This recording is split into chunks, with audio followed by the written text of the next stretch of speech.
यहाँ पर सब लोग जुटे हैं। ज्यादातर लोग के सर पर पीला गमछा भी दिख रहा है, तो जिनके सर पर गमछा नहीं दिख रहा है, गमछा मिला है तो गमछा बांध लीजिए, बांधिए जरा गमछा। नहीं मिला है तो इनको भाई गमछा दिलवाइए। आप सबका हृदय से आभार व्यक्त कर रहे हैं, और जो आपने सवाल उठाए हैं, आज मिलने का उद्देश्य यही है कि हम लोग एक समूह के तौर पर जितना भी काम हो रहा है, जो काम नहीं हो रहा है और जो आगे काम करना है, इस पर एक साथ बैठकर चर्चा और सहमति कर लें। मेरा जो अपना अनुभव है, बेटी की शादी और चुनाव का प्रबंधन, इसमें कितना भी प्रयास कर लीजिए ये कभी पूरा नहीं पड़ेगा।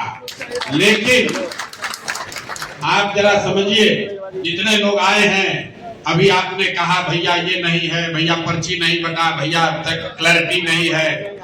आज से 2 महीना पहले बांकीपुर में हम लोगों ने मार्च के महीने में, 2 महीना नहीं थोड़ा ज्यादा हो गया, मार्च के महीने में मैंने बांकीपुर के लोगों की, जन स्वराज से जुड़े हुए लोगों की एक बैठक अपने घर पर बुलाई थी, और यकीन जानिए उसमें 50 लोग भी हम लोग इकट्ठा नहीं कर पाए थे।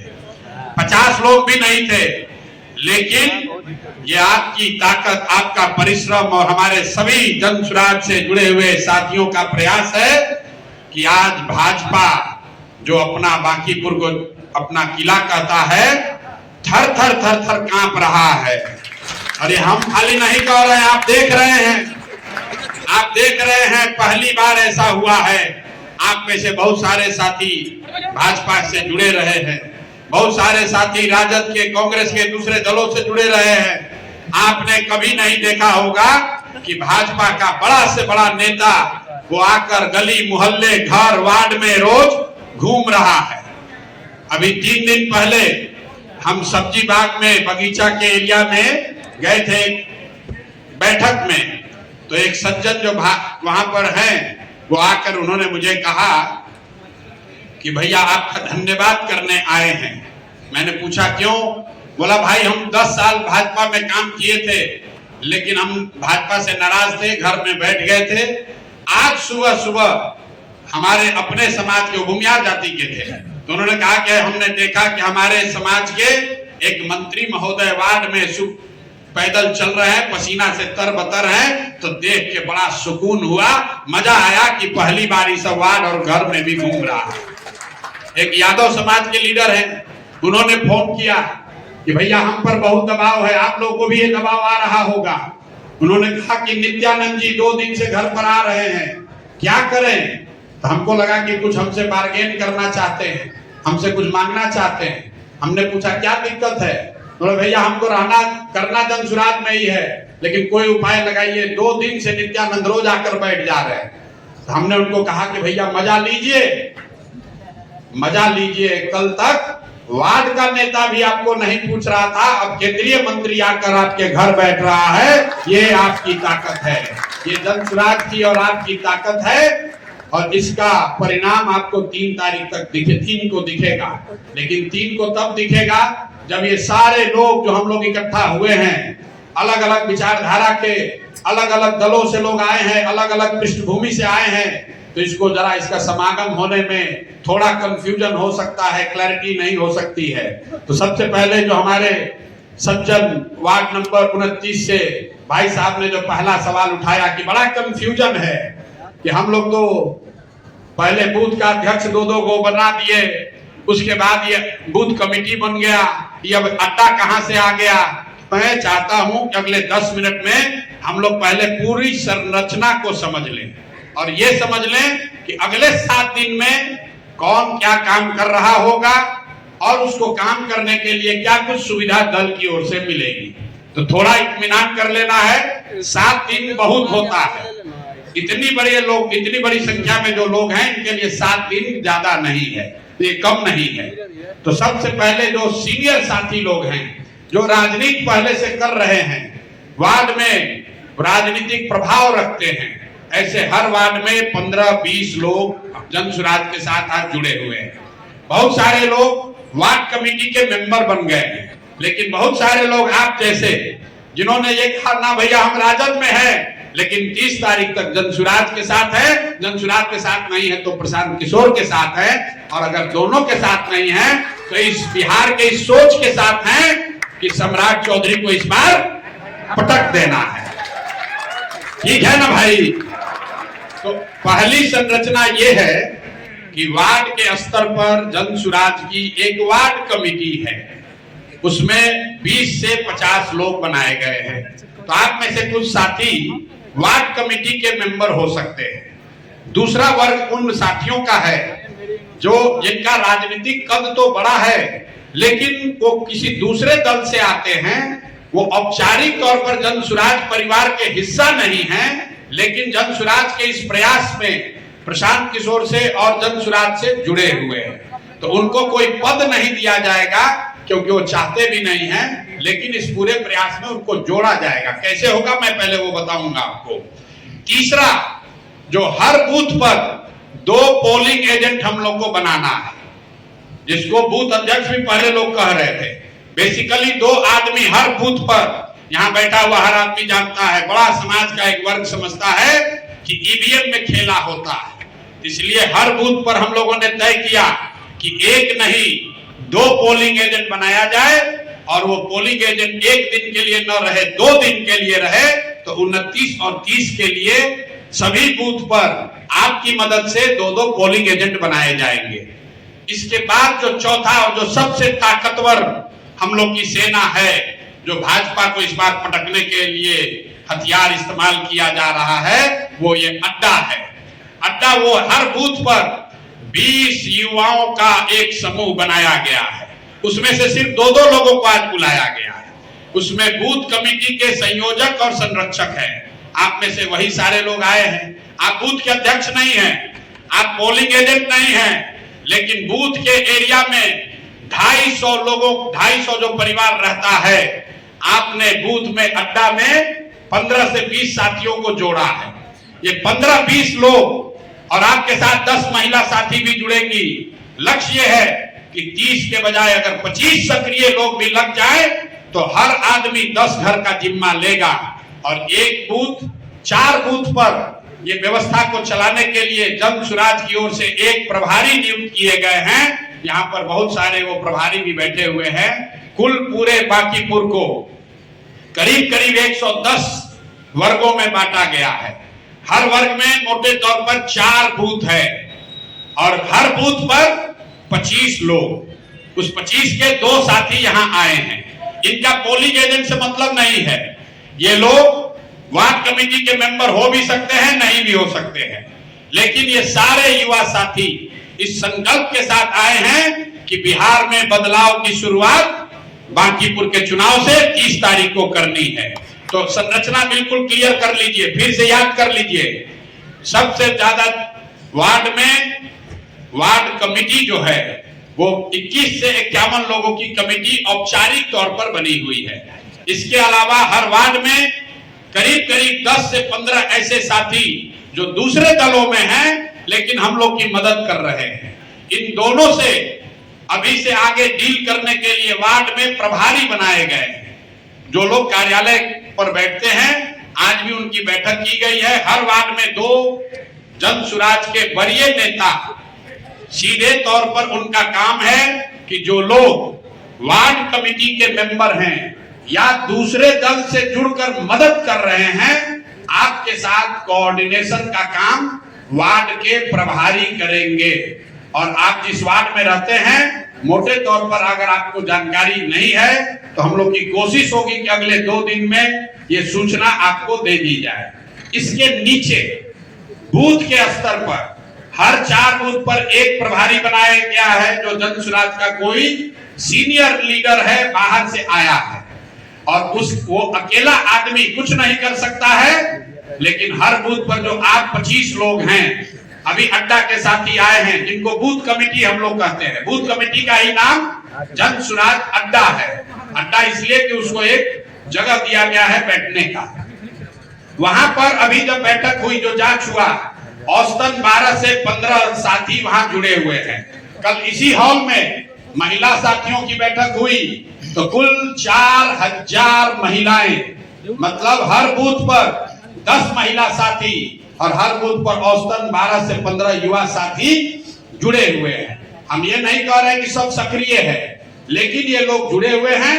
अब हम लोग की जिम्मेवारी है कि उसको एक व्यवस्था बनाकर अगले 5-7 दिन में जमीन पर उतारा जाए काम करने के लिए। तो संरचना को लेकर वार्ड कमेटी के अलावा 5 से 10 लोग जो स्थानीय नेता हैं, जो जन सुराज के हिस्सा नहीं है लेकिन मदद कर रहे हैं। तीसरे स्तर पर जो 4-4 बूथ पर एक वार्ड के सेक्टोरल प्रभारी हैं जो जन सुराज के बड़े नेता हैं, और 4 बूथ पर हर बूथ पे बूथ कमेटी जो बनी है वो 20-20 युवाओं की है और 10 महिलाओं की है। उसमें 2 लोग, एक संयोजक और एक संरक्षक, उन्हीं साथियों की आज यहाँ बैठक बुलाई गई है।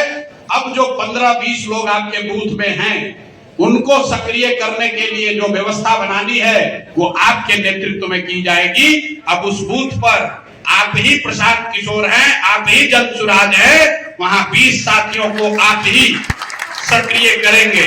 और आपकी मदद के लिए जो सेक्टर के प्रभारी हैं, 4 बूथ पर जो एक प्रभारी जन सुराज का है, वो आपकी मदद सुविधा, चाहे पैम्पलेट हो, झंडा हो, माइक हो, ये देने का जिम्मेवारी वहां के प्रभारी की है। अभी अगर आपको सूचना नहीं है तो कोशिश हम लोग की होगी कि अगले 24 घंटे में आपको पता चल जाए कि आपका सेक्टर प्रभारी, आपके बूथ का प्रभारी कौन है, जो कि व्यवस्था को देखेगा। बाहर से जो लोग आए हैं प्रभारी, वो व्यवस्था के लिए है। राजनीतिक लड़ाई, घर घर अभियान, पर्ची काटना हो या लोगों को समझाना हो, वो काम स्थानीय लोग ही कर सकते हैं, आप ही कर सकते हैं और आपके द्वारा ही किया जाएगा। एक जो आपने सवाल उठाया कि पर्ची दूसरे लोग बांट रहे हैं, हम लोग नहीं बांट रहे हैं, ठीक बात है। पर्ची हम लोग बांटेंगे, ये पार्टी का आप कह सकते हैं कि स्ट्रेटेजिक निर्णय है।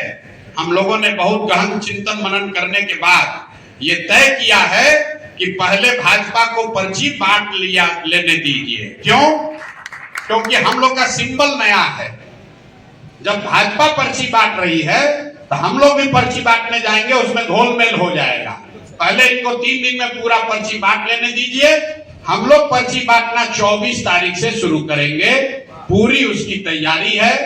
पर्ची के तौर पर एक लिफाफा, मेरी ओर से एक व्यक्तिगत लिखा हुआ पत्र और मतदाता का पर्ची, और हर घर के लिए एक नहीं 2 बार पर्ची देने की व्यवस्था की गई है। जो आपके जो नीचे के टीम है, और ये काम पूरी तरीके से जो बूथ कमेटी के साथी आए हैं, जो संयोजक है, संरक्षक है, इनको करना है। जो बूथ अध्यक्ष बना है, पोलिंग एजेंट जो बन रहा है, उसका काम नहीं है। जो बूथ पर 25 लोग को हम लोग तैयार कर रहे हैं, इन 25 लोगों के जिम्मे ही ये काम है कि 2 दिन में पर्ची को एक बार सारे लड़के, सारे युवा साथी बांटेंगे और दूसरी बार फिर महिलाएं लेकर उसको जाएंगी, ताकि हर घर में 2 बार पर्ची जरूर पहुंच जाए। ये इसलिए जरूरी है कि बहुत सारे लोगों को जन सुराज पता है, बहुत लोगों को प्रशांत किशोर पता है, लेकिन उनको स्कूल का बस्ता छाप नहीं पता है।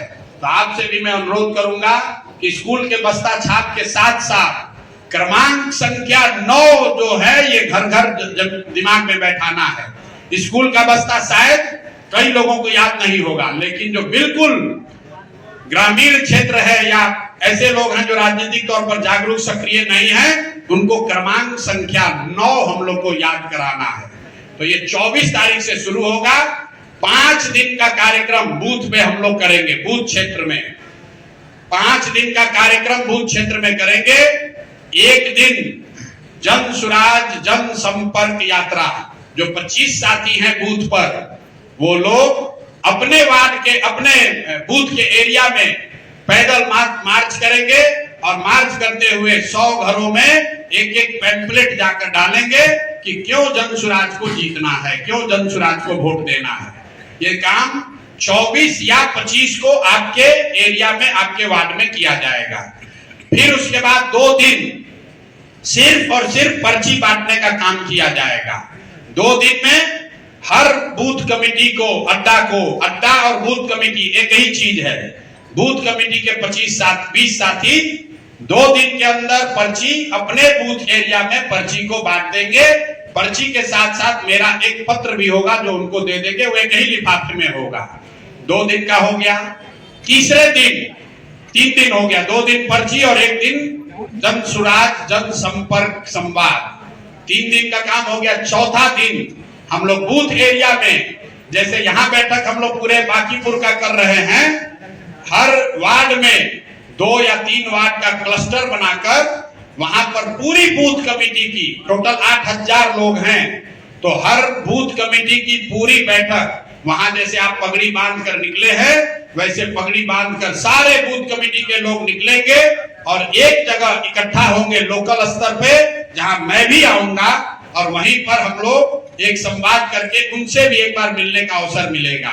और 5वें दिन एक दिन पूरा बांकीपुर में हर वार्ड में हर बूथ में एक साथ पूरा ढोल नगाड़ा बैनर पोस्टर, 5वां दिन ये 28 तारीख को सब लोग एक साथ करेंगे।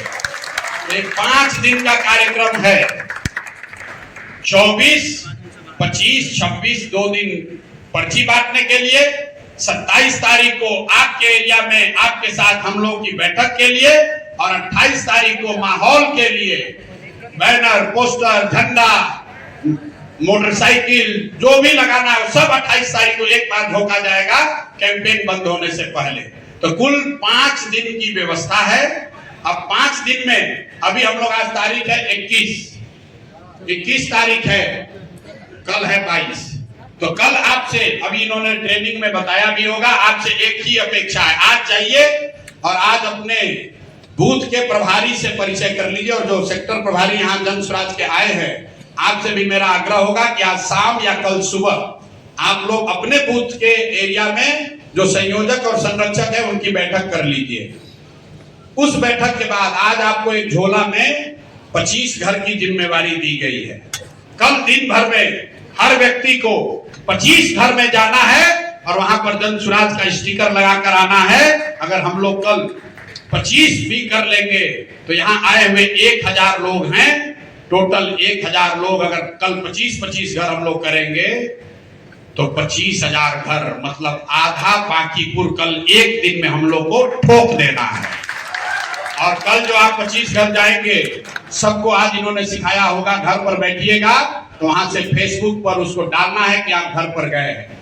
जो साथी इस काम को कल कर पाएंगे, परसों से उनकी व्यवस्था चालू हो जाएगी। मतलब आपके नेतृत्व में 20 लड़कों की, 20 युवाओं की टीम 23 तारीख से लेकर 30 तारीख तक काम करेगी और उनकी जो व्यवस्था है वो आपके माध्यम से प्रभारियों के द्वारा आगे दी जाएगी। सबको क्लियर है भैया? सबको क्लियर है?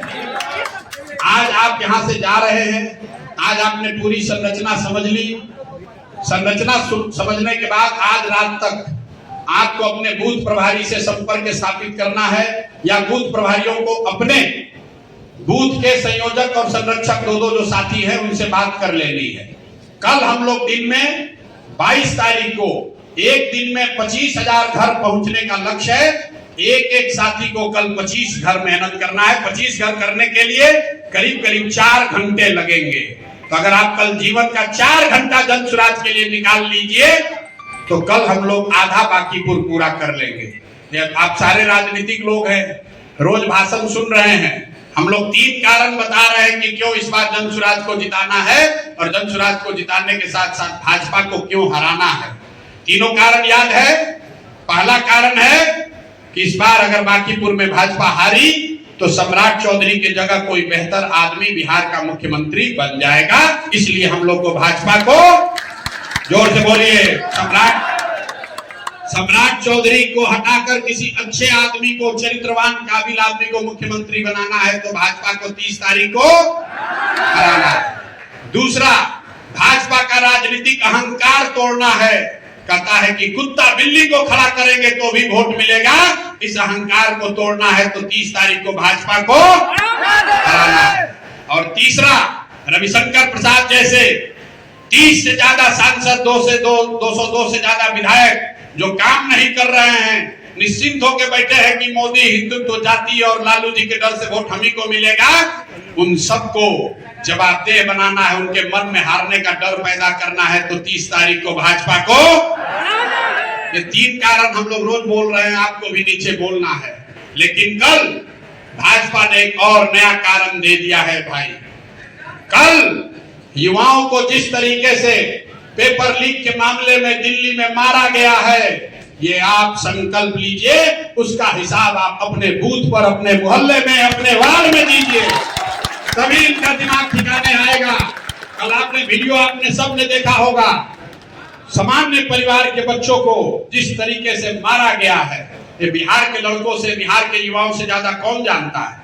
पिछले 3 साल में बिहार में कोई समाज ऐसा नहीं है जिस पर लाठी नहीं चला है। वो चाहे सांसद हो, विधायक हो, आंगनवाड़ी हो, सरपंच हो, मुखिया हो, टीचर हो, नीट का मामला हो, टीआरई का मामला हो, पेपर लीक का मामला हो, बीपीएससी हो, जो भी यहाँ खड़ा हुआ है, सबको सरकार ने लाठी मारा है।